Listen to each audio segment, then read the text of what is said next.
টা কেমন আছে দেখার জন্য আমরা বেরিয়েছিলাম, কিন্তু রাস্তায় যেতে যেতে দেখলাম একটা ফিশারিতে ফিশিং করা হচ্ছে, অর্থাৎ মাছ ধরা হচ্ছে।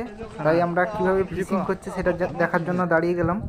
দেখুন জাল টানছে এরা, জাল টানার পরে এই যে দেখুন মাছ ভর্তি করলো, মাছ ভর্তি করে মাছ তুলে নিয়ে যাচ্ছে।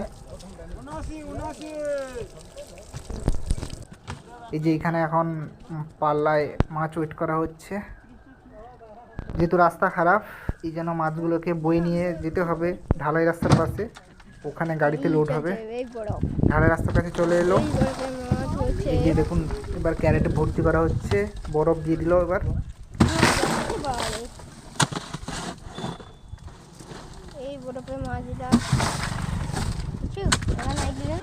আর এই এক পাশে দেখুন মাছ কাউন্টিং করছে, এক ক্যারেটে কত পিস মাছ আছে তা কাউন্টিং করবে।